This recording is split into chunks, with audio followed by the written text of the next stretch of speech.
পানির ভিতর ডিম দিয়ে এত মজার মেয়োনিজ বানানো যায়। আগে জানলে কখনোই বেশি তেল দিয়ে আনহেলদি মেয়োনিজ কখনোই বানাতাম না।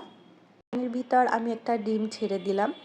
তারপর ডিমটাকে একটু হালকা নরম থাকা অবস্থায় একটা ব্লেন্ডারের জগে তুলে নিচ্ছি।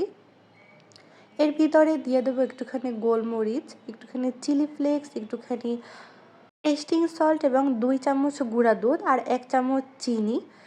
এটা দিয়ে তার ভিতরে একটুখানি টমেটো সস দিয়ে দিতে হবে। আর আমার কাছে একটা নতুন সস ছিল, যেই সসটা হচ্ছে ধনেপাতার সস, ওটাও দিয়ে সামান্য লবণ দিয়ে তার ভিতরে একটুখানি চাট মশলা দিয়ে দেব আর একটুখানি তেল দিয়ে এখন এটাকে আমি ব্লেন্ড করে নেব। ব্যাস হয়ে গেল আমাদের সুন্দর একটা মেয়োনিজ। আর এটা খেতে এত মজা, শুধু শুধু খাওয়া যায় এবং যে কোনো ভাজা পোড়া আইটেমের সাথে এটা কিন্তু খুব ভালো লাগে। আপনারা অবশ্যই ট্রাই করবেন, খুবই সহজ একটা রেসিপি।